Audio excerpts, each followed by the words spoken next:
For those clients, man, that give me the opportunity, you know what I mean, to show them a different form of what they probably have been getting, I won't disappoint.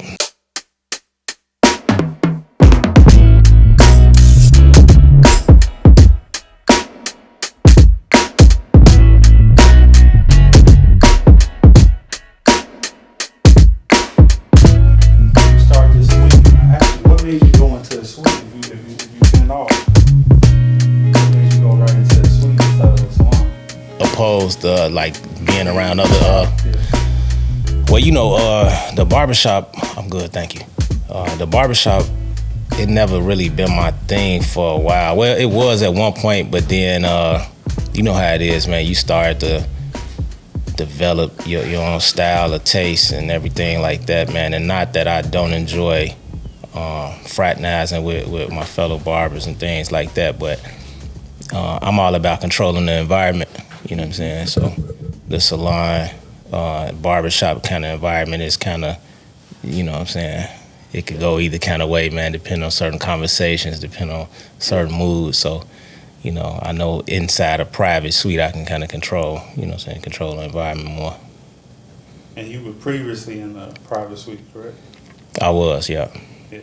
So how was that experience when you finally moved from that environment that you said you didn't really like being in to being in that suite? Oh man, it was like it was dope, man, like night and day. So one thing I noticed was what was kind of surprising to me, my clients start tipping me more. And I would ask a couple of them like down the line, like, hey, you know, not that I'm complaining, but you know what I'm saying, like, why the change? You know, I noticed you kind of tipping me a little bit better. And they looked at it like, well, you know, I know this, you doing your own thing now. I know this, you know, set this up like this is you know, it's costly. And I just want to support you so you can keep going, you know what I mean? And they was liking the environment, you know what I mean? You find some clients, you know, they more personable, you know what I'm saying? They like to kind of talk to you, things on their mind and stuff like that. So sometimes in a barbershop, you just can't do it. You know what I mean? It's so, you know, saying congested with other conversations and stuff like that, man. So yeah, I started noticing they started valuing the services that I was doing at the shop. I was doing it in the suite, but you know, the ambiance is everything. So you get a better experience. You know what I'm saying? Yeah. So they was paying me more, man. So yeah, that was the thing that I noticed right away. Yeah, the pay. Mm-hmm. If you don't mind me asking, what was the pay like for you at that time, and what do you expect it to be like now? So I'm more expensive now, you know what I'm saying? But the pay was cool then. Like I think when I went to the suite, I was like doing more like a la carte, you know what I mean? So for a full service haircut, I was getting like, you know, $75, $80, you know. So when I stepped away and I just stopped cutting, period, I had clients, you know, sending me pictures every week of the unsatisfactory haircuts they was getting, and they was being like, come on, man, come back. So I was like, you know what, man? I said, I'll start thinking about it, man, but I won't think about it for less than $125. You know what I mean? So they was like, all right, man, I'm cool, man. I'm cool with that. So I'd kind of played with the idea for about 3 or 4 months, like just thinking about, do I really want to get back into it like that? And what made me really want to give it a try was like I gave my son a haircut, and it was like I remember struggling, like you know, it's like my eye wasn't the same, and I was like, yo, this not cool, you know. So I can't have my man out here, you know what I'm saying, with no bogus cousin. He like, man, who cut your hair? Like my dad, you know what I mean? So I ain't want to turn into a whack barber, man. So I was like, you know what? I said it'd be good to, you know what I mean, there were people that were close friends too. So I was like, it'd be good to kind of, you know, get back into it, get me back sharp, and at the same time, you know, these are people that I naturally would just hang out with and kick it with. So you know what I mean, it made it work. You know what I mean? Yeah, that's cool. That's cool. So what I'm interested in, if he was making at that time 75, 80. That's above average already. Making good money. Most people be like, what's that to complain about? Well, so, how did you get into the industry? because I know where I first started hearing about your name. You was, I love to support Chicago Barbers. So when I started hearing about the juice cut competition barber, naturally me being a Chicago barber, I was like, that's why I can't cut. Yeah. Right. So you know how we are. Yeah. And then I started looking at the consistency. I'm like, he passionate. Yeah, I like him. I like him because he's passionate. So I started watching a little bit more, and then you was with can't think of buddy name from the firm. Y'all got this crew, and you didn't really see a lot of that type of camaraderie in Chicago. We kind of like Lone Stars. We like, man, we the best. Can't nobody be with us. But y'all did something different that we hadn't seen. I came in the 90s. So I love what y'all was doing because y'all was counter what Chicago is known for. Right. That's what made me pay attention. And I wanted to know, how did that start? Because the typical Chicago barber is not like that at all. So what started that? And then how did you get to the point where you left? Okay. So the firm started initially with the idea of, I had, at that time, I was trying to, get my name out there, going to shows, doing whatever, pretty much, what I mean? So you at school at this point in time? I'm at this point, I'm out of school. Okay. I had been in the shop cutting professionally for about 3 or 4 years at that time. Okay. And so I had experienced quite a few things. I had been around, and I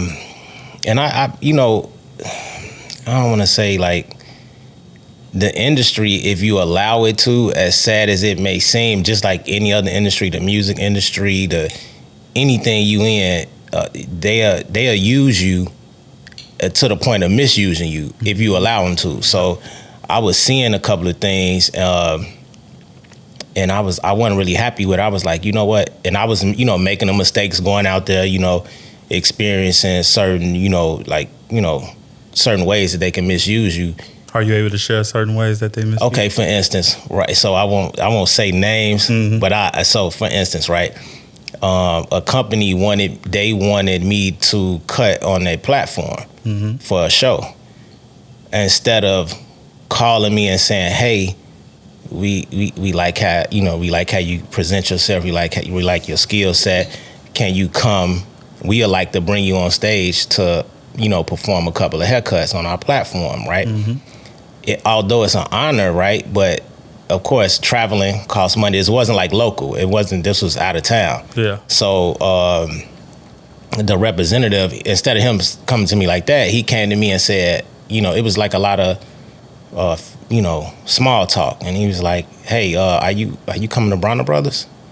And I was like, yeah, I'll be there. He was like, okay, cool. You got anything going on? And I was like, nah, I'm just coming there to watch the show. He was like, how would you like to, to cut on the platform? An opportunity. So, right. So that was, okay, his way of saying, hey, you're already going to be down there anyway on your $1. So why don't you just come and cut however many haircuts for us? And that way we don't have to pay a guy to come in, or we don't have to pay you to come in to perform on the stage for us. So I started seeing stuff like that. It was stuff like that going on. And then I was making other type of deals, like just being hungry to get my name out there. Like I remember cutting, like doing ghost cuts for people, like for their competition performances and stuff like that. And the person that would be in charge would be like, hey, man, I'm gonna feature you in the magazine. I'm gonna do this. That's your form of payment. I'm like, okay, how many cuts? Oh, yeah, just do like 2 cuts. All right, cool. 2 cuts turn to 20 cuts. 20 cuts turn to 40 cuts, to the point where I'm there like 10, 12 hours. And I was like, and then the magazine never came out, by the way. Oh. Yeah, so it never came out, you know what I'm saying? So, but, I did build some dope relationships doing it, though. So it's kind of one of them things, like, sometimes payment is not in the form of monetary all the time, what I mean? So, but however, experiencing that, And then certain, like, I had competed in so many shows at that time, so I kind of, knew at that time what the wave was in competitions, what the judges were looking for in this particular competition, that particular competition. So I just said, hey, you know what? I want to help other barbers that want to do the same things that I done, but I want to kind of be there to kind of guide them and say, yo, that's not cool, or nah, don't do it that way, do it this way. If this company reaching out to you for this, ask them this, you know what I mean? So I thought about the firm. At the time, it didn't have a name, so I didn't know what I wanted to call it. And so I just started thinking about passionate barbers who I knew that had the skill set, barbers that wouldn't mind traveling, networking, and also barbers that wouldn't mind coming together collectively and sharing ideas. So I quite naturally thought of unselfish barbers, because a lot of barbers, sad to say, they kind of hold what they know, their knowledge, to themselves. So they, for whatever reason, I don't know. I never understood it, but I wanted to get guys that didn't mind sharing knowledge, because it was also about, reach one, teach one. You know what I mean? Yeah. So if we can all pull each other up, we are strong. So I came up with the guys. I remember the guys and girl. So it was one female cosmetologist. So I remember them all. And I remember selecting them. I remember reaching out to all of them, telling them what I wanted to do, and they were super excited.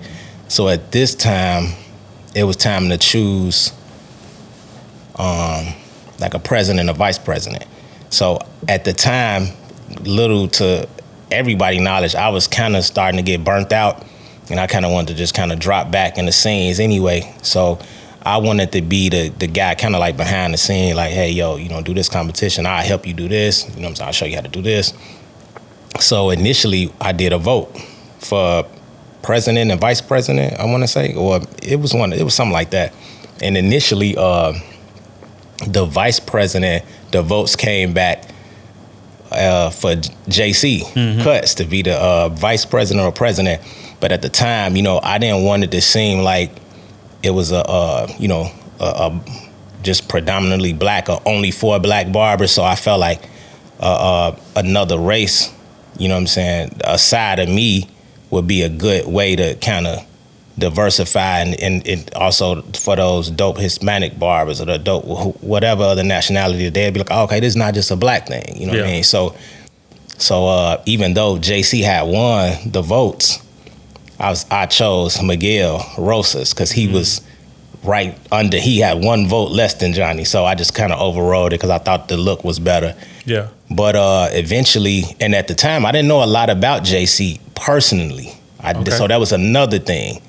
But I thought he was a dope barber. I thought he was really creative, and I knew he was hungry, and I knew he cared about the industry. So later, I just started seeing like how he was moving. I was like, yo, this dude can carry this further than I can. You know what I mean? So I had a conversation with him. I was like, hey, I want to step down as the acting president. You know what I'm saying? And let you be the president. You run everything or whatever, have whatever you see fit or whatever. And he took it and carried it through like longer than I could have. You know what I mean? Because I just started to get drained from it. You know what I mean? So that's pretty much it. What made it draining and not energizing?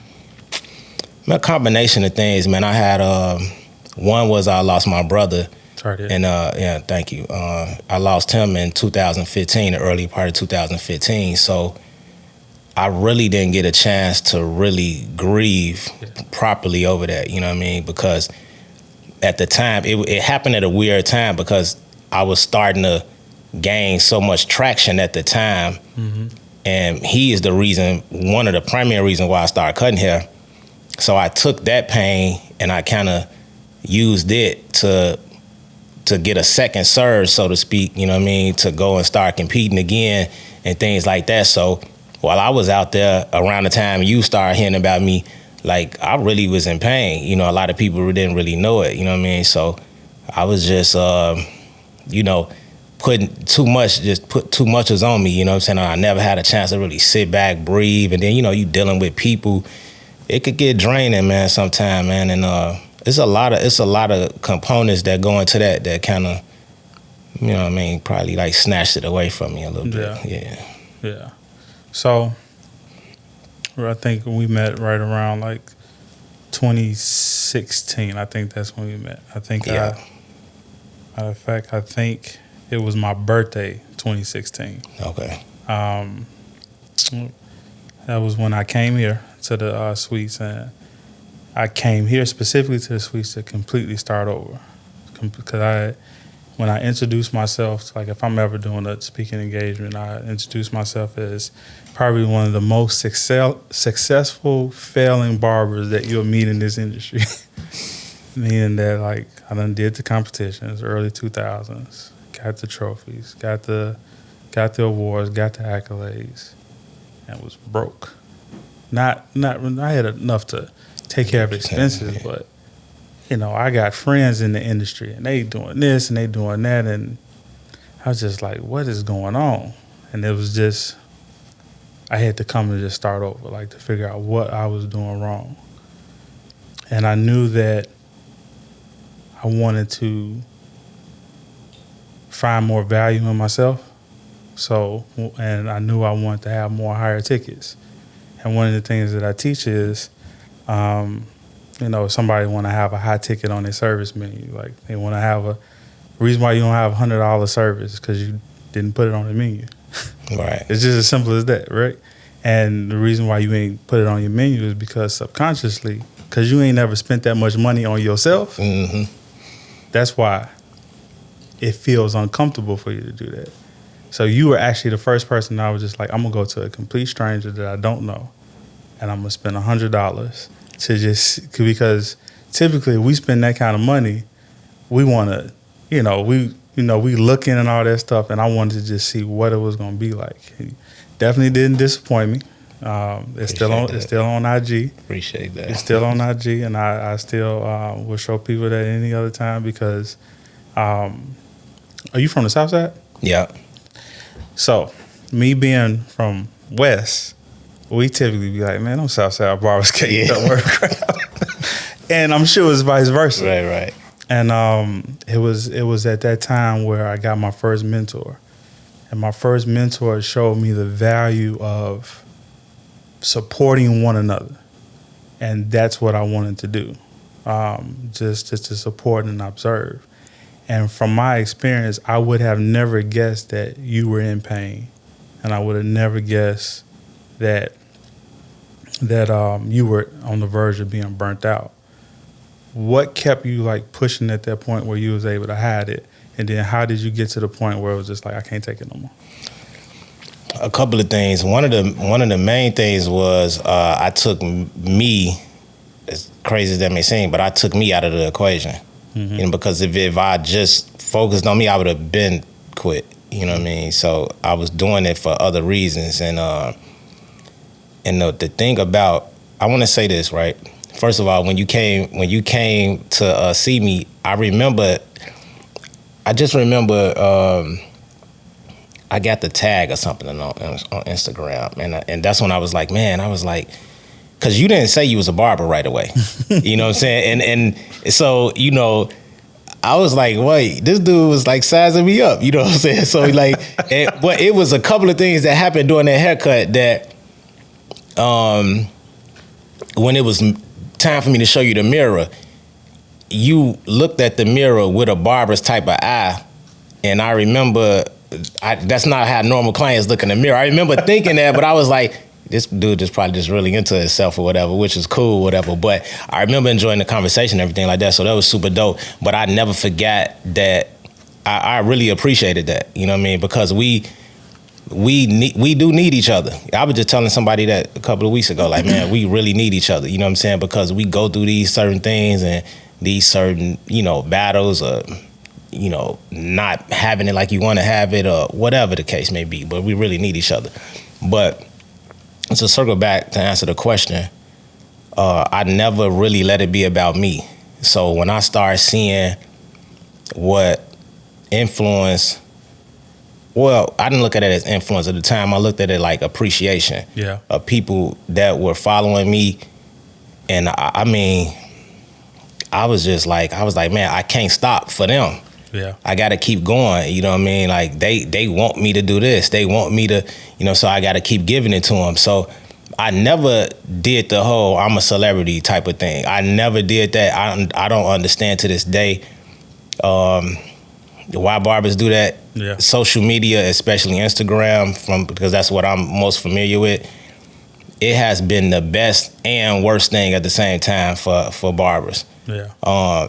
And particularly because naturally people, we can, if we are not conscious enough, we can compare ourselves to the next person without even knowing what that other person is going through. Like we'll look at a celebrity and be like, oh man, they got it made. Yeah. It's been celebrities that committed suicide. Mm-hmm. You know what I mean? Yeah. So mental health is real, man. So the social media, it was never about the followers. I looked at it as admiration for sure on my part, like, and appreciation. Like, I can't believe that they really like my work like that. You know what I mean? True story. I was in LA, and I won't disclose this person's name, but if he's watching, he know who he is. I followed this barber prior to going to LA. So my social media rise was like almost like overnight, it felt like. And shout out to Haven the groomer, because he is one of the reasons why you know me or anybody else would have known me, because I was always, and to this day, I'm still kind of like low key, right? I don't really, I'm not like a braggadocious type of dude, and I used to always kind of view showing your work, even though it was foolish, but I used to view like showing your work as a form of bragging. So I was never gonna get on social media. Wow. Like, and he forced me to get on it, and so I get on it. I don't know how it worked or nothing like that. Haven just randomly called me one night, and I was about to cut one of my models' hair, but it wasn't for a show or nothing. He just wanted a haircut. So he happened to call me. He was like, what's up, man? What you doing? And I was like, but I'm about to cut. He was like, oh, word? Who you about to cut? And I was like, I'm about to cut Red. He was like, you gonna post it?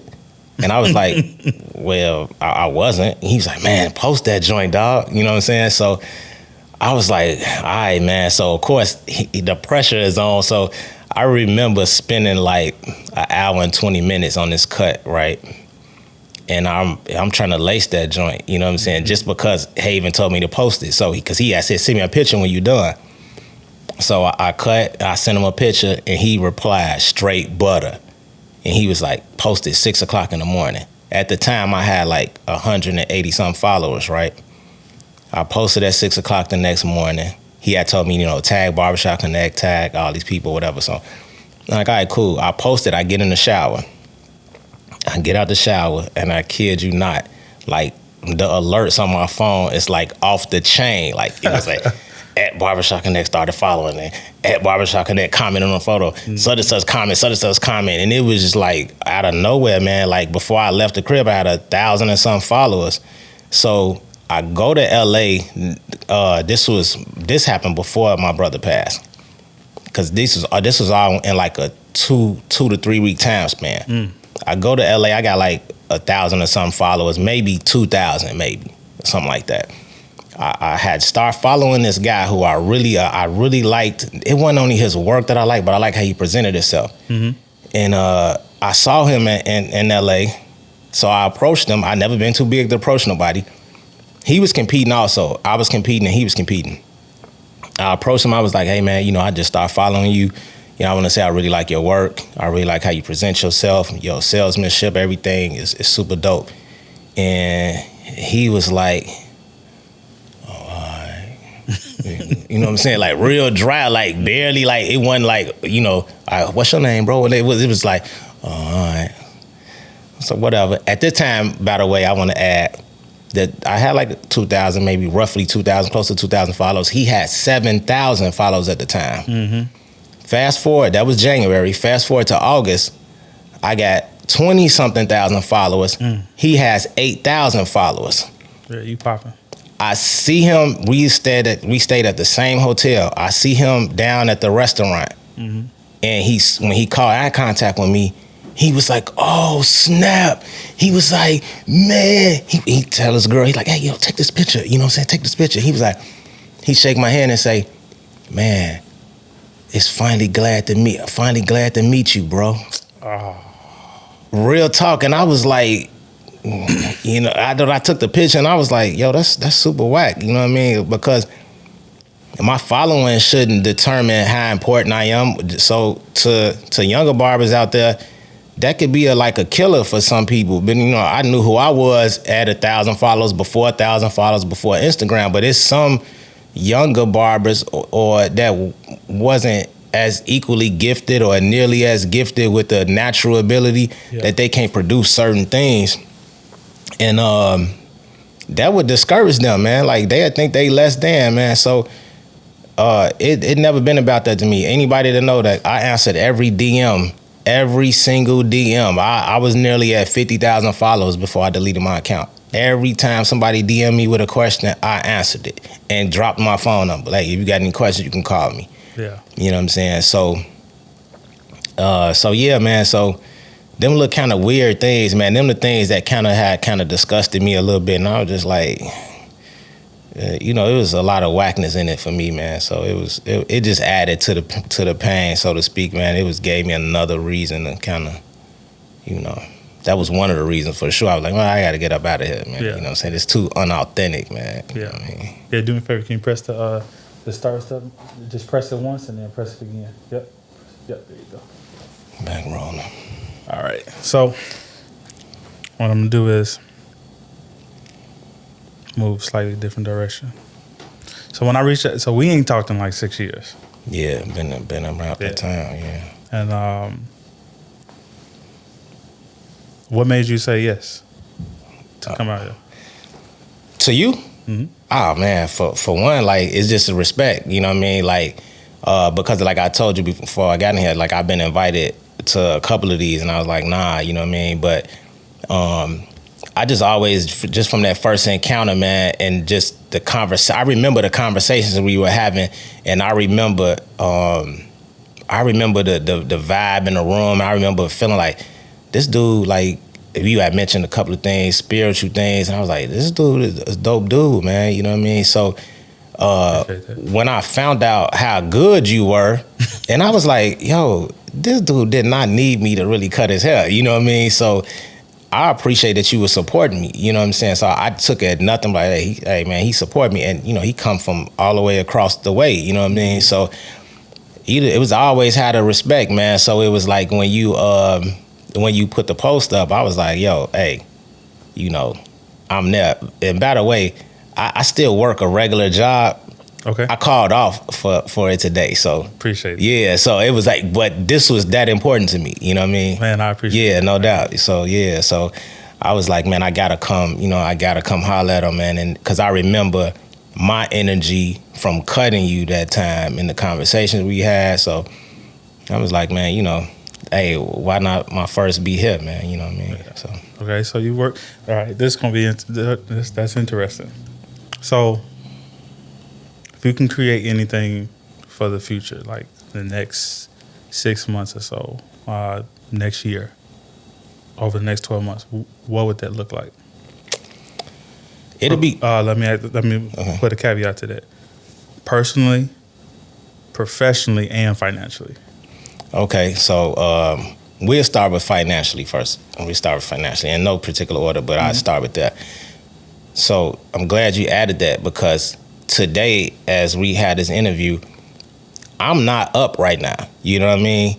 I'm not up. I'm not, you know, financially where I want to be. I'm not living how I want to live, so to speak. I don't have a bank account to reflect what I would like it to reflect. Mm-hmm. But I feel so damn good right now. Yeah. I'm telling you, man, like the energy, I can't even explain it. It's like throwback J Ruff type of energy. You know what I'm saying? Like before the pain and everything like that, when I was just going off of sheer love, like my creativity is bouncing all over the place. You know what I mean? Like it was like trapped in a box. But now it's like boom, boom, boom, boom.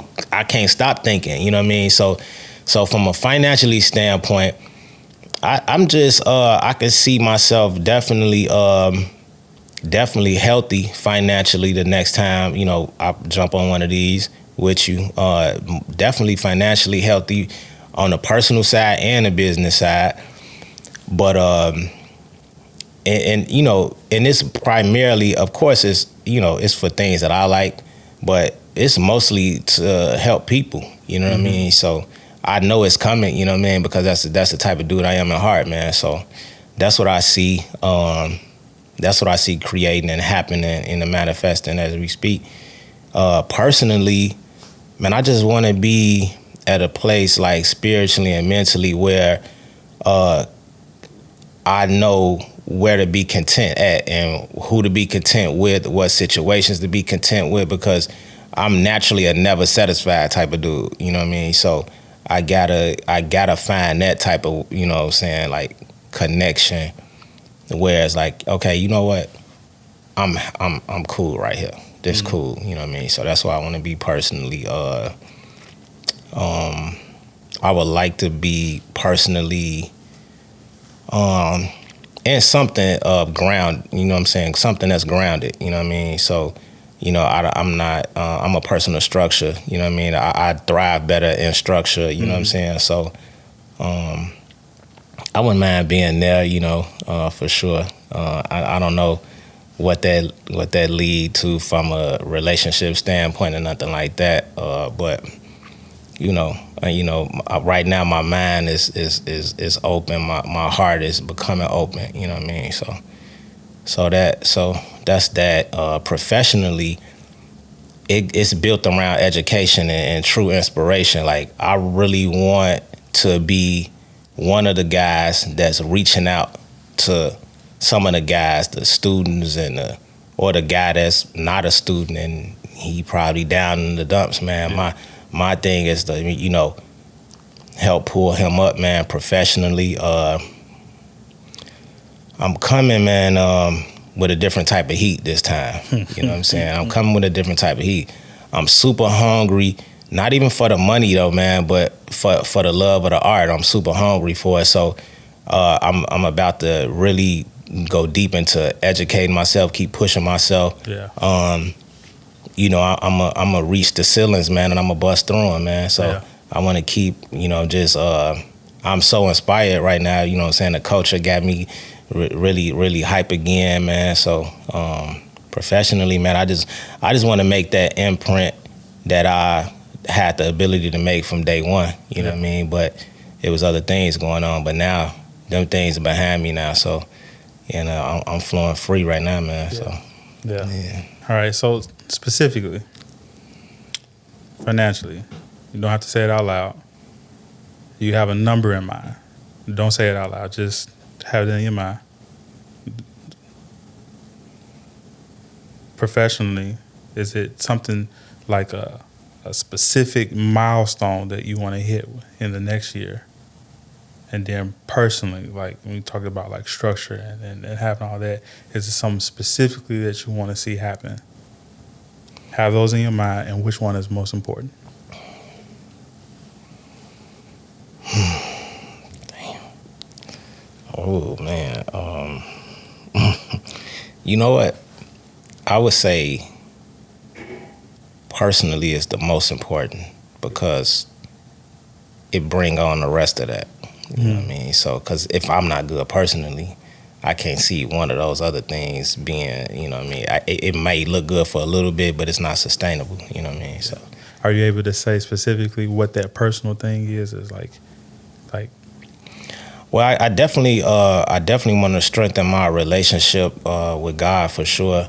I've always believed in a higher power, and I'm extremely grateful for the gifts I've been blessed with.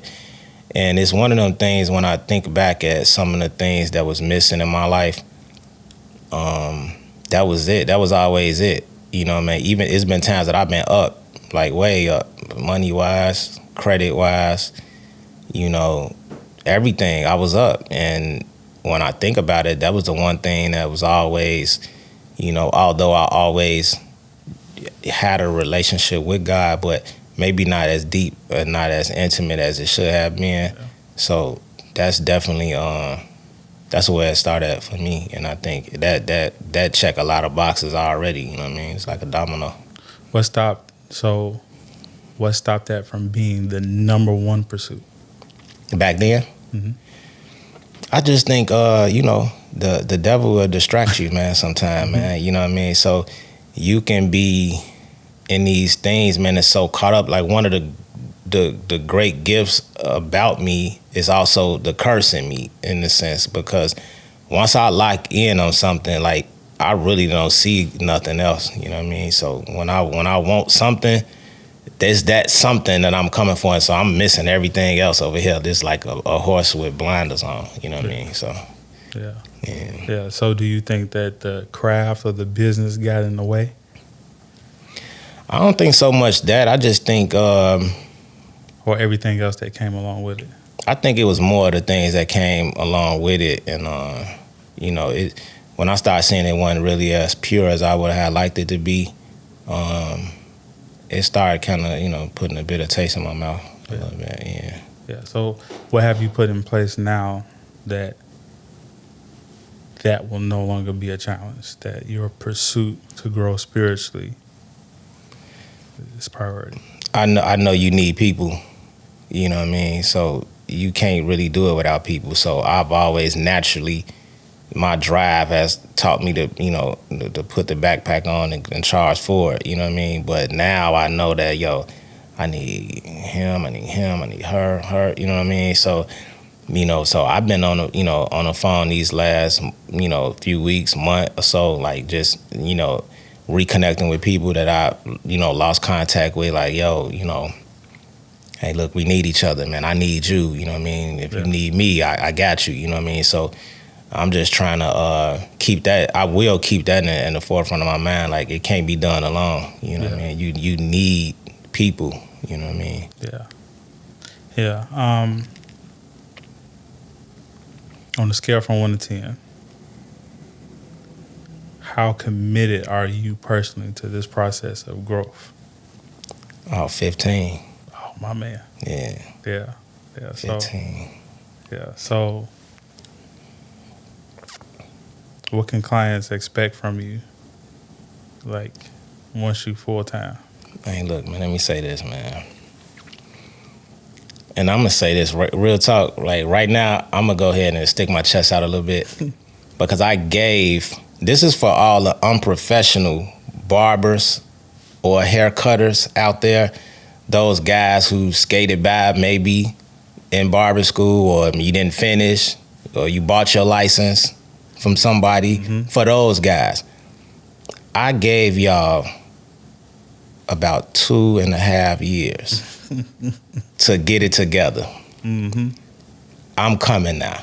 Yeah. And when I come, you will start noticing you won't see people that you used to see every week or every other week. You will stop seeing them because I'm coming. Like, the marketing, the promotion, not only that, the execution of the service itself. Like, clients are I'm going in my bag, man. It's a big hefty one too, man. So I'm pulling out everything now. Like, hey, look, I won't, on this go round, I won't leave no stone unturned. You know what I mean? I'm searching for the completeness of me. You know what I mean? So what I was weak in, I'm strengthening those. You know what I'm saying? So, I'm addressing a lot of stuff with me. So, hey, I'm coming, man. It's gonna be definitely an experience. For those clients, man, that give me the opportunity, you know what I mean, to show them a different form of what they probably have been getting, I won't disappoint. Yeah. So you're going through this process of rebranding. What part of the old you can't come to this future? Definitely, I would say I gotta let go of some things, you know what I mean? Like a lot of that, like, even though some will argue, because I've been reaching out to some of my old clients and, like, asking them, like, hey, if it was one thing you could say that, I could have been better at, you know what I mean? Like, what would it be?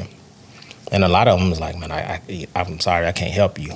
To me, you was perfect. But I know that that's not true, you know what I mean? Because for my own self, I got expectations. So I know that I got to let go of certain things, and I have to be more understanding. You know, because one thing about when you're really passionate and really love something, for me, I can tend to get like kind of maybe a bit overbearing for a client that's not accustomed to a barber taking his business serious. You know what I mean? So it's been some fallouts. You know what I mean? When it could have been a better way handled. You know, I could have handled it a better way. So I know my approach to certain things.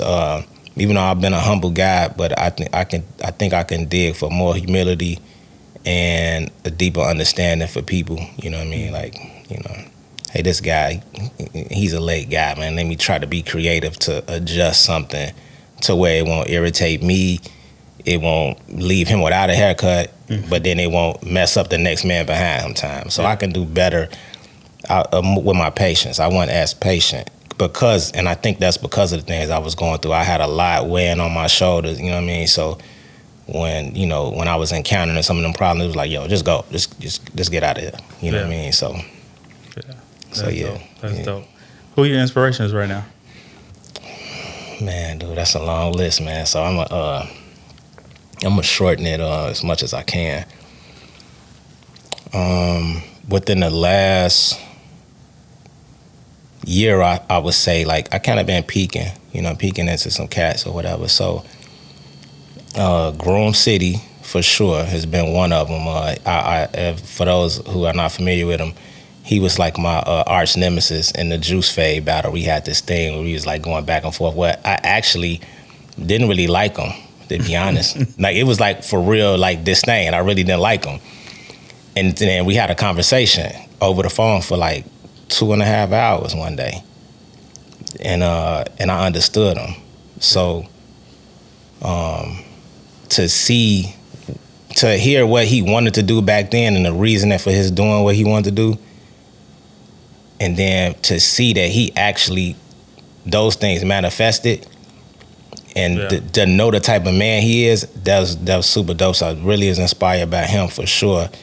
My man Haven, for sure. I remember meeting Haven, the groomer, and we had so many conversations, man. And he's another brother that did everything that he said that he wanted to do.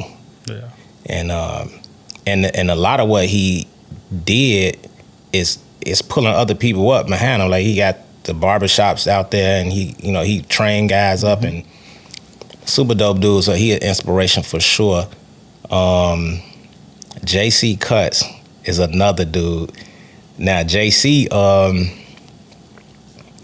he recently won his 100th competition, and I remember him when he first competed, and he didn't place. It was a student competition, and then I remember him. I was kind of following him, and he just didn't understand competitions at all. He just didn't understand how they win, and he didn't. But he was a dude that would never quit, and I always admired that in him. So when I see the things he did, that was inspiring, because I'm like, yo, I remember talking to him, and he was at like close to 50 trophies. And I was like, I jokingly was like, you might as well just go for 50. I mean, go for another 50. You halfway there, just about. And he was like, you know what, I think I might do that. And then I'm like, I talked to him, I won't talk to him, then I talked to him. I'm like, how many trophies you now? He's like, I'm at 83. I'm like, get it. And I'm like, man, so imagine we was all off from competing. Well, I've been off, but everybody was off from competing during the pandemic. So he had like a 2-year hiatus almost. Yeah. With no competitions going on, and then he reached 100. So that was super dope. I'm inspired by the old owner of my barber college, Kenny Williams. Like, he's a guy who a lot of people who, if they don't know him, he is really legendary. He did things in the industry. He was like trendsetting in a lot of ways. Like, I remember barber colleges was all charging like $5. He's not recharging 10. Recharging. I don't care if it's a barber college or not. This is the best barber college. Yeah. And he stood on that, and that attitude was like contagious for real. And I remember walking into school and seeing a bunch of trophies. I didn't even know barber competitions existed. And yeah, man, they was about competing, and they was about winning, about being the best at business, being the best at the practical part of barbering and everything. So definitely inspiration to see him back in getting back in his element and stuff like that, man. I'm definitely inspired by him. And I'll round the list off with my barber instructor, Mr. Muhammad, the cut professor. So he's one of the rawest natural barbers, and at being a master barber, it's hard. I will imagine it not being super easy to take criticism from a person that's not a master barber. I'm not a master barber, but I don't consider myself a master barber anyway.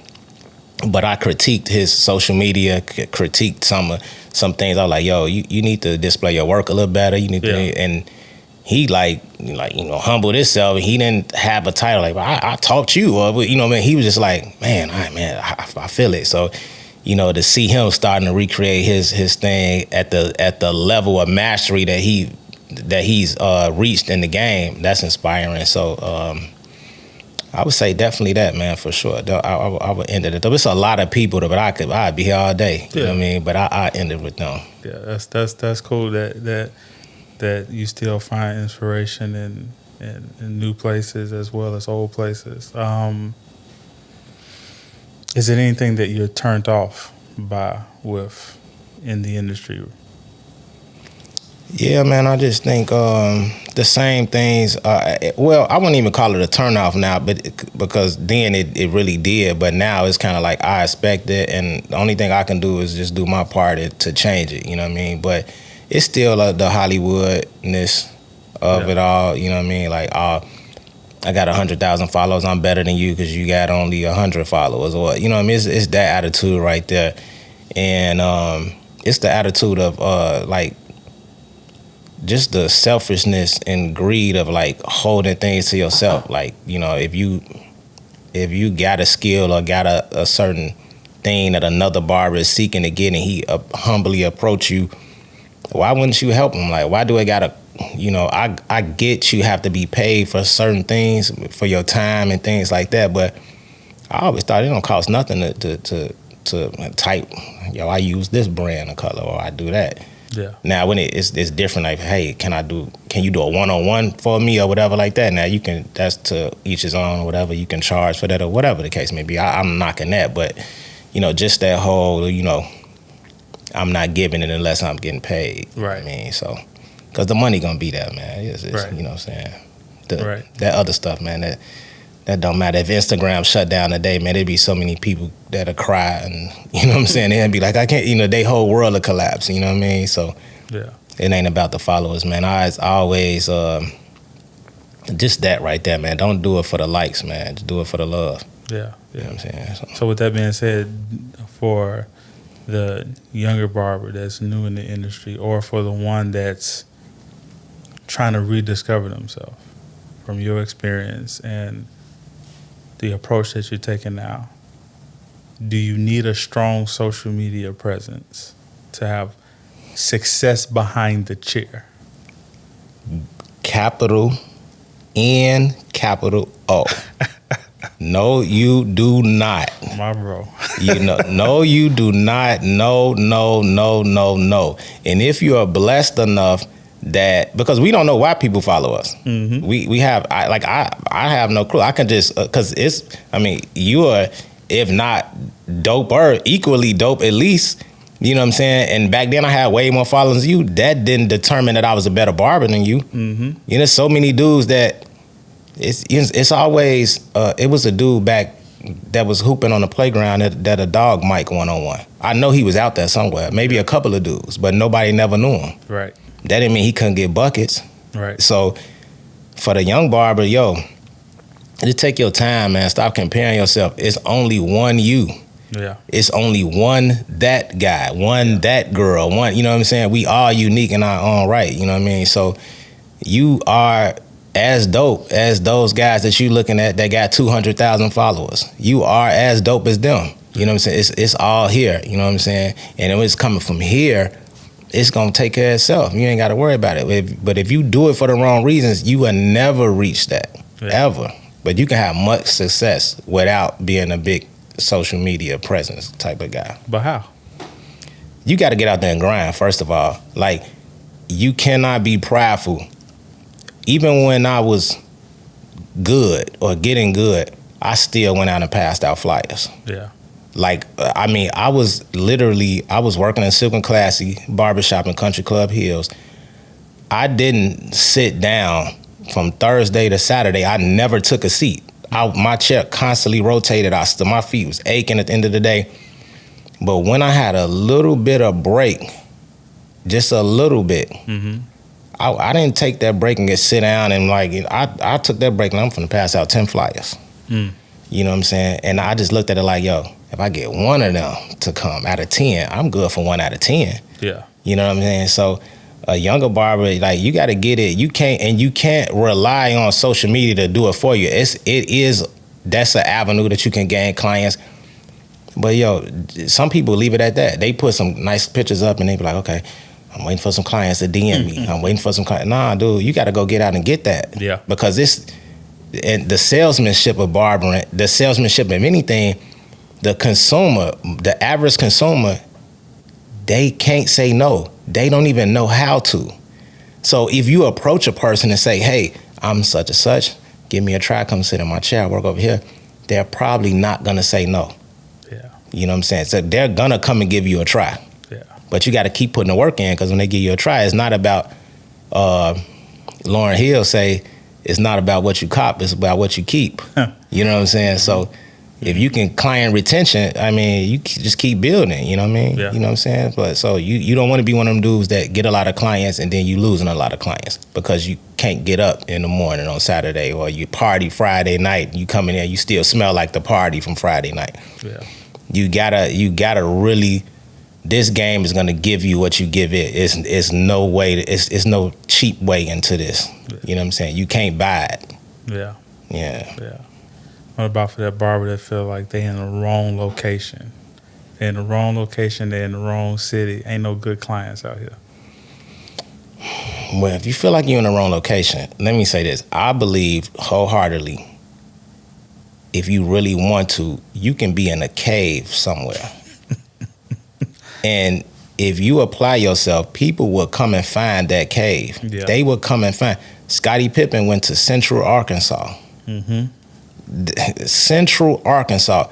Name me one other person that came from Central Arkansas. Great example. Yeah, so they'll find you. Yeah. If you're good and you putting in the work and you putting it, clients can't help but to speak, because sadly, they've been getting so many bad services over the years. When they see an exceptional service, not an exceptional haircut, an exceptional service, they can't stop talking about that. They can't stop thinking about that. Yeah.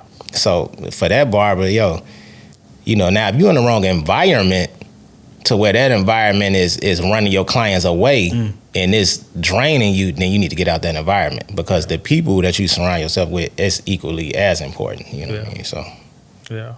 What about that guy that just, they don't want to deal with people no more. They just want to go to the suite. They want to be just like you. I want to just go to the suite. And they have no track record of work. Well, at that point right now, because I'm that guy, so you got to be prepared that your work has to, you got to back that up. You can't be coming in no like suite and talking about, I'm in a suite, come check me out. They are expecting suite product to walk up out of that. You know what I mean? So when they see you in the suite, they're expecting this is different. This is not the average. Yeah. So you got to be prepared. So invest. You know what I mean? Like, you got to do special services. It's this like a private setting. So clients, you know, they don't, if you come in there, you just get them out there in 15 minutes and they can be like, man, I paid what for this? You know what I'm saying? I can go to the barbershop and get this. Right. So you got to be able to, your work got to be ready to back up that talk. Right. You know what I'm saying? For sure. So every example you gave, it sounds like you are a big a big proponent of work. Yeah. This work ain't no easy way around it. Nah, man, dude. Let me tell you something, man. I work super hard, man. I work super hard. This didn't just fall in my lap. You know what I mean? Like, somebody explained it to me last week. Like, it's a blessing to even be able to come back because everybody not welcome back. Yeah. You know what I mean? So everybody is, and when you think about it, like people leave and then they come back around, you be like, I wish he could have just stayed. You know what I'm saying? So,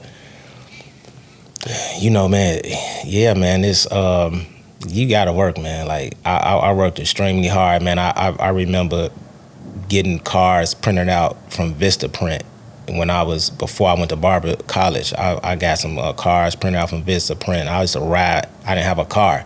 I used to ride my mother's bike.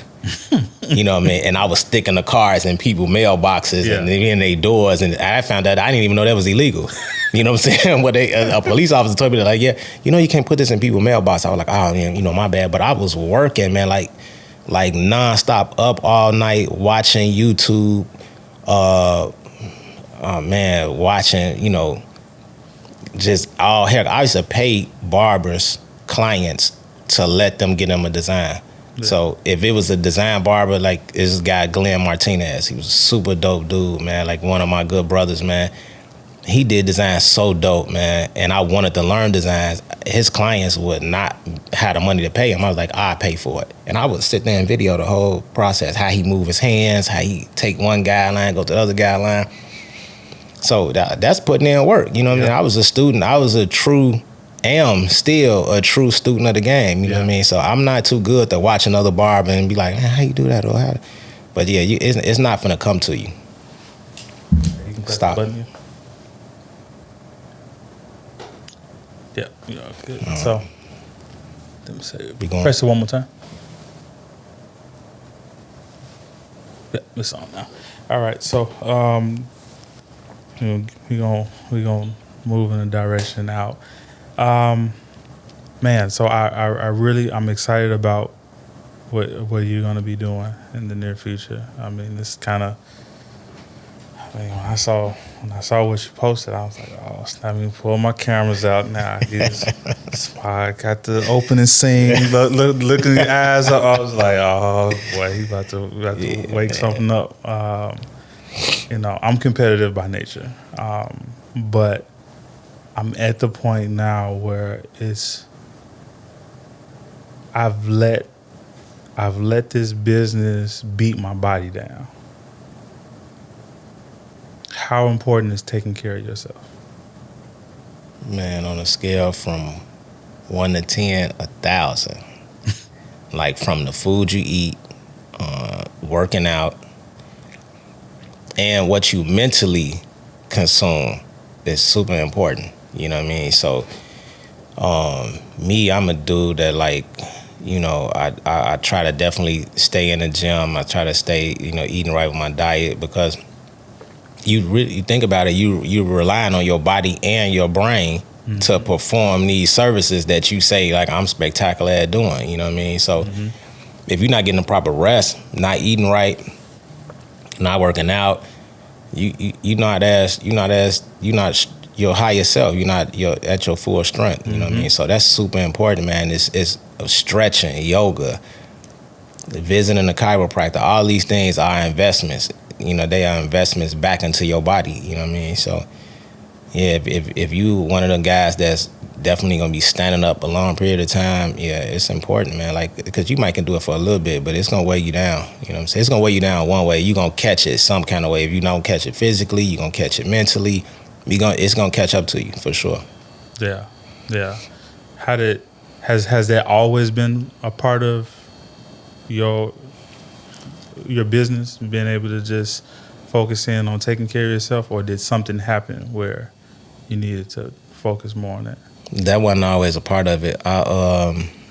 Shoot, man, I remember I used to eat everything, and if there's still some pictures circulating out there some kind of way when I was the chunkier J Ruff or whatever. So I used to eat, man, Harold's chicken, all kind of stuff, man. And I mean, for lunch and dinner, and because of the barbershop life or whatever. But man, I didn't even I intentionally wanted to stop, but I didn't even think about it from a health standpoint. I wanted to start dressing different. And I started like eye shopping online, like Banana Republic, certain Express for men and certain things, because I wanted to start like dressing it up when I go compete. And they ain't had no 3Xs and stuff like that, man, at them spots, man. I was like, a 3X? Yeah, man. I was a 3X. Not only was I a 3X, and we wore jeans bigger back then, so I was like a 44 in the jeans. What? Yeah, that's what I was rocking, 44s, no lie, man. And I used to get a Pelly jacket, man. I used to get that jacket at like a 3XL size to where I can put a hoodie under it. So it was super nasty. So put that in perspective now. What is your pants size? 32. 32, so 40. Yeah, bro. Yeah. And I wear a medium shirt now, you know what I'm saying? Man, that's crazy. Yeah. That's crazy. So this transformation, what did it do for your haircuts? Oh, I think it done a lot because when you selling something, they also want to see the person producing it. You know what I mean? So when you approaching somebody and saying, "Hey, I'm gonna give you the best haircut of your life. I'm gonna have you looking the best you ever looked," and they looking at you and you got a belly overlapping, and you know what I'm saying, they probably not as believing, but it's a lot. You're a lot more marketable. You know what I mean? Yeah. Like when you can throw a nice shirt on and it lay right, and you throw a tie on. They like, "Oh man, he look like he's worth $100 for a haircut." You know what I mean? So it's kind of it's a big deal, man. It's a super big deal. Yeah. So it's an investment, man. But I know it's not easy. But to put it in perspective, the mind is powerful than the temptation. Yeah. Really, the temptation won't win if you don't let it. You know what I mean? I remember eating Harold's chicken, and on the second wing, I was chewing it, and I said, "I'm never eating this again." That was in 2010, and I never ate Harold's chicken again. Wow. So everything I cut off cold turkey. Like, I'm not doing that. It went to turkey. From chicken, it went to turkey, and I'm like, I'm done eating turkey burgers. I'm not eating them no more, and I never ate them again. So what are you doing now? Pescatarian diet for the most part, but then I double back to vegan, depending on what I'm trying to do in the gym and stuff like that. No dairy, you know what I mean? I drink a lot of water. So yeah, man, I do a lot of electric food, a lot of food that feed the body. You know what I'm saying? So a lot of fruits, a lot of vegetables and stuff like that. You know. Yeah. So that's an important part of your life. What other things you touched on spiritually? You got into your health. Is there any other thing that kind of fuels you and your passion? Just the challenge of coming back in itself, you know what I mean? And not only coming back, but being accepted back, you know what I mean? Because I'm going to tell you, man, everybody that DM'd me, everybody that called me, when they see me pop on social media, and particularly my man Chuck, who's your barber, Bones the Goat, a number of guys that called me just genuinely like wanting to know was I okay, you know what I mean? Yeah, man, I was just like, I was overwhelmed by that, like, man, because these are all people that, y'all are my peers, you know what I mean? So when y'all are excited for me to be back, it make me feel more comfortable with expressing to y'all the things that I've been through, you know what I mean? And also to make a vow, you know what I mean? Like, now, like, I'm not gonna be the one to break it, you know what I mean? So I gotta come and do my part, you know what I'm saying? And I can't can we curse on here? You good. Okay. The shittiest feeling that I had was I came to a hair show, and a younger barber came to me and he was like, "Hey man, why did you delete your page?" And I was like, "Oh man, I just got tired of social media." He was like, "But man, I used to look at your page for inspiration."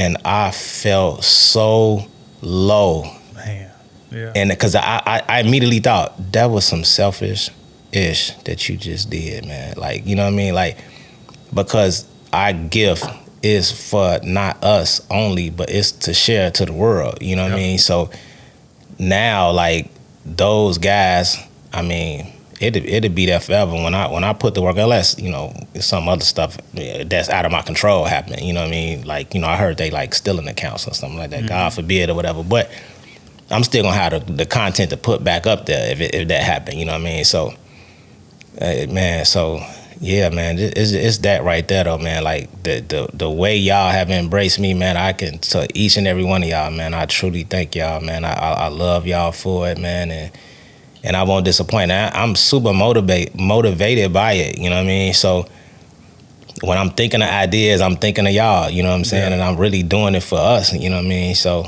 it ain't just for my glory at all, you know what I mean? But it's like, yo, I'm gonna do this for us, man. I hope they like it, you know what I mean? So even dipping back to the video was for us, you know what I mean? Like, I was advised not to make it that long a video because, you know, the algorithm and I'm like, man, skip all that, man. You know what I'm saying? Like, I'm doing this for us, man. You know what I'm saying? Right. So whoever had the patience to watch the 2 minutes and 53 seconds or whatever it was, man, I hope that it inspired you. I hope that it touched you. And then, in fact, did touch a lot of people. A lot of people, I personally had conversations with people like, man, you know what? I was about to sit it down, man, until I seen that video. Yeah. So, you know, that mean the world to me, man, right there, man. That's better than any type of, you know, repost or million views at whatever. But I'm thankful for the views that it got and the people that it touched, truly. You know what I mean? That's good, man. I definitely appreciate you coming by. It's good to see you, brother. No, yeah. Good to see you. You know, if you feel up to it, BarberSHED is primarily geared towards helping overworked and undervalued barbers to navigate in and out of burnout so they could find, attract, and retain a profitable clientele. And unfortunately, we can talk about the mindset all we want. We can talk about spirituality. We can talk about health. But at the end of the day, barbers just want to see cuts. The barbers is going to be barbers.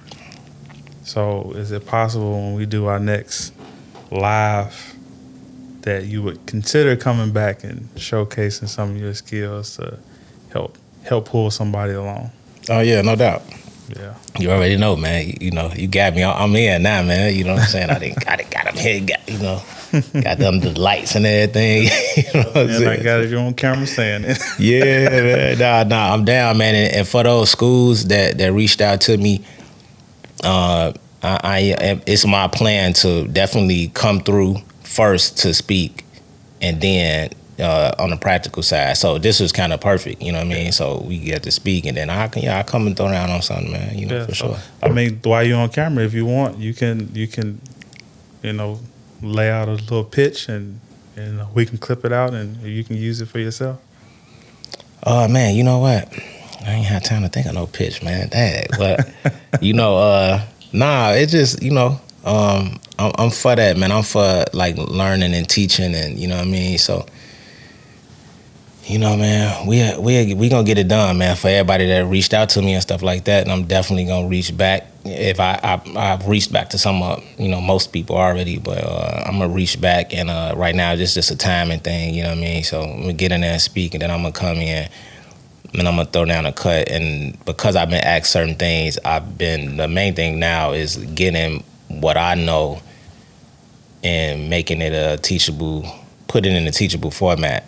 Yeah. For people to follow, you know what I mean? So yeah. So I'm ready for it for sure, man. The continuing education, man, is where it's at, man. That's what I'm about, man. So. Yeah. Anything particular in continuing education that you're focused on?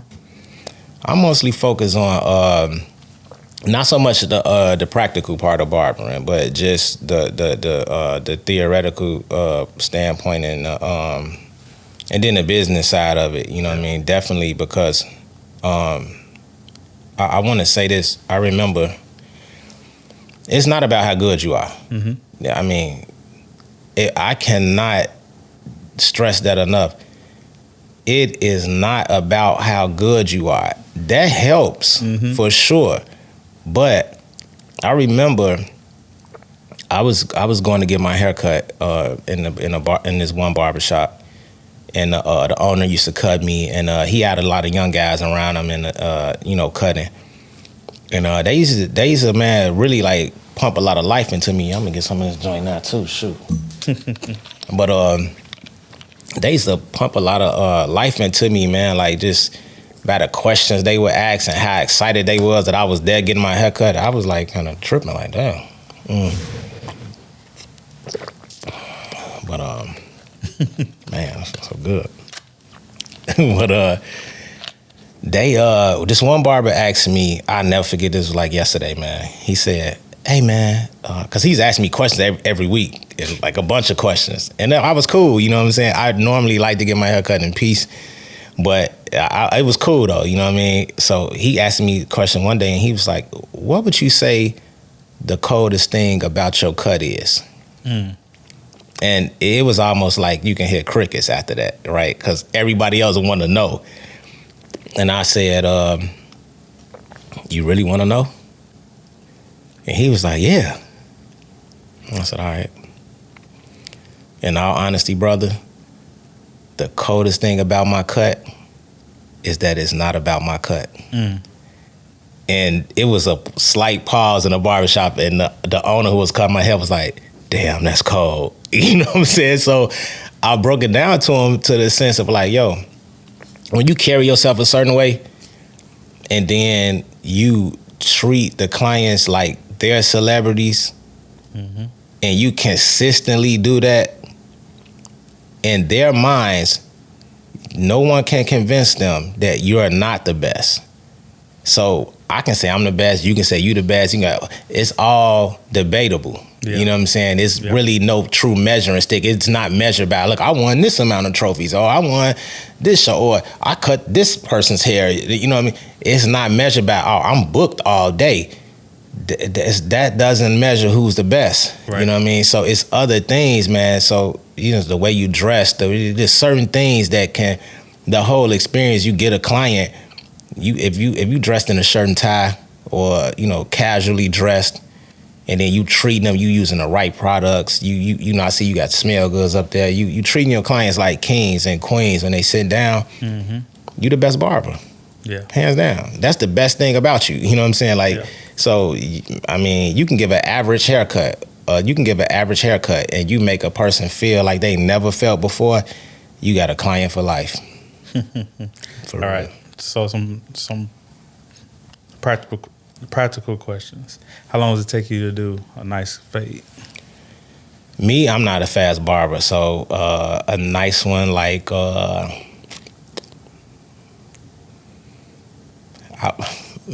ball fade.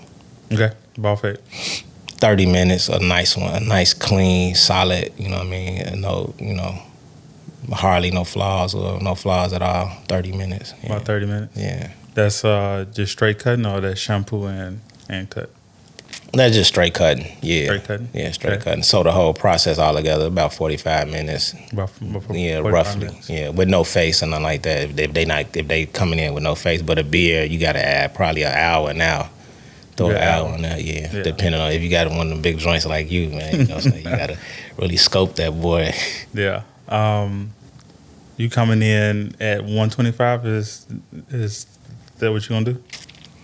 So I'm still determining that final price, but so I don't want nobody to see this and be like, man, you said it was gonna be 125. So it just depends. I'm narrowing it down, man, on some things, but I will have new client specials though that I'm gonna do, and that's gonna run for probably, you probably can benefit from that for about 6 months or something like that. You know what I'm saying?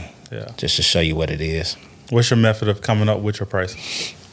So I base it off what I think my own skill set is. I base it off barbers that are surrounding barbers that are kind of, we around like the same level. You know what I mean? So if I'm down the street from you, and I'm like, yo, Mike charging 100. Okay, I know that I can't be less than 100 or much less than 100, if anything, if I want to be in the 90, 95. So I let that be a factor too, a little small factor. But definitely off my services for sure is I'm not comparing it to what you used to paying. Like, you know what I mean? Some clients like, I ain't never paid that much. That don't have nothing to do with me. You know what I mean? I'm not concerned with that. That's you know what I mean? So it's mostly the service. It's mostly what I think my skill set is, what I think my time is worth, and then the services that I'm providing, and then the combination of a little small part is the barbers in my tier, so to speak. You know what I mean? As far as skill level, what they're charging. You know what I mean? So yeah. It's a lot of different methods coming up with pricing. Some people, they charge by time. Some people charge the straight value. You know, you got those guys. How do you feel about the guys that, like your G Blanco, coming out with $200 cuts, Los cut it at $200? Is that inspiring to you, or? Not really. I'm happy for him. You know what I mean? Like, I don't look at it like, because it's, to me it's, I can't chase the dollar amount. You know what I'm saying? Like, if one day for whatever reason I say, yo, you know what, this is what I'm doing is $200, worth $200, then I'll do it. I'll pull the trigger. You know what I mean? That's good. But them dudes that's getting what they getting, I'm happy for them. You know what I mean? I don't look at it as inspiration because I don't know, one, how true it is.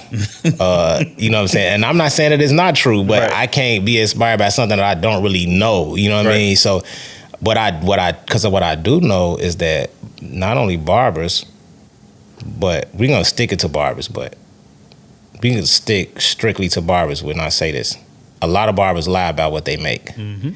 That's why when I got on here, I wanted to make sure that I said, yo, I'm not up right now. Right. Because I want the dude that's not up to know that your happiness is not determined by your dollar worth or your bank account or what you say you charge for a haircut. That does not equate to happiness, you know what I'm saying? And it does not mean you're not better or as good as those other people or barbers, you know what I'm saying? So, no, I'm not inspired by that, man. I'm happy for him, though. I want to see the industry raise, you know what I'm saying? Because we one of the most valued but underappreciated at the same time. So we all should be getting top dollar for real. Yeah.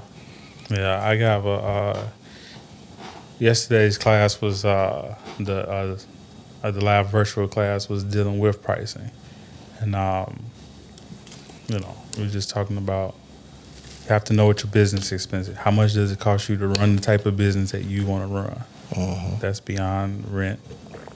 You need to know your personal expenses. How much does it cost you to live the life that you want to live? You got to know those two numbers. Mm-hmm. But then you got to add on profit. Whatever that number is, whatever that big number is, you got to add on 15, 25%, because you don't want to just be making enough to take care of expenses.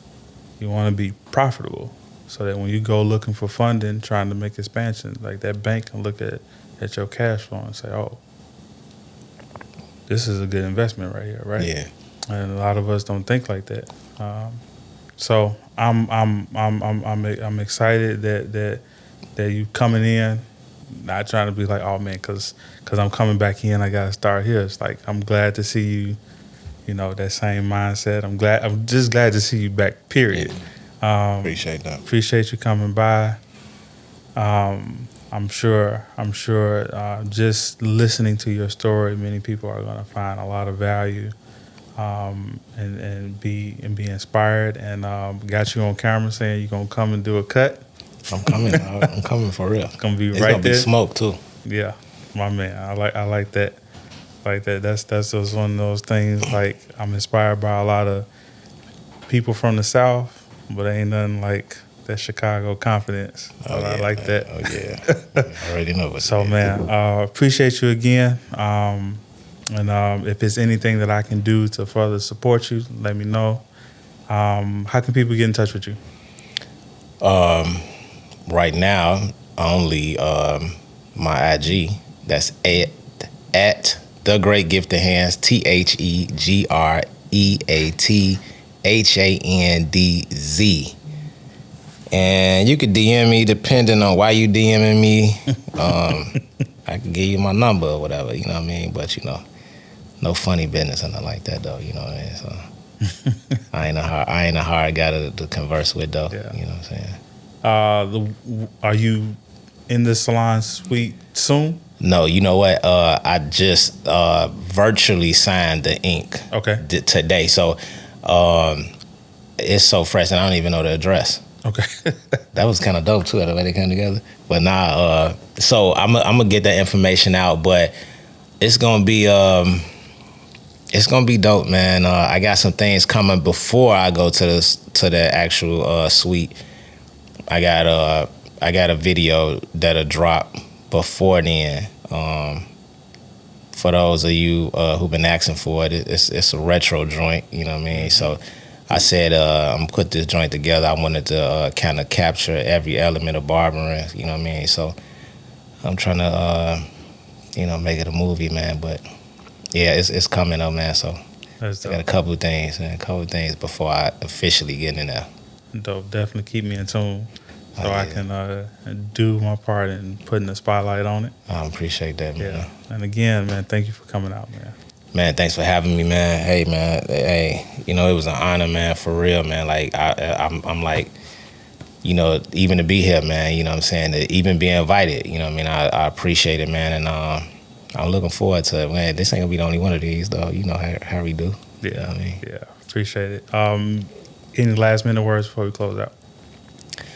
Yeah, man. I want to say, again, thank you from the bottom of my heart for everybody that kept me in thought, you know, for those who kept me in prayer, for those who have reached out to me even before I made this sporadic comeback to social media.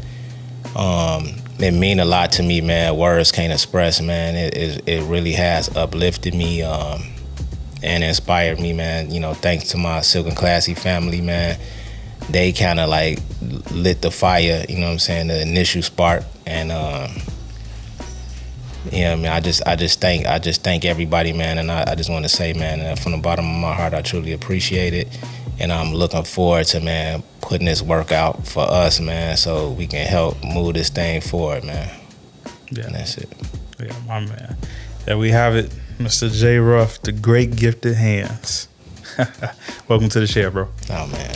Thanks for having me, man. It's super dope, too. Man, shit, this stuff look expensive. This one of the ones, like, you don't want to break nothing. Don't make no accident. From the chair to everything. How much this little joint cost right here? The mics.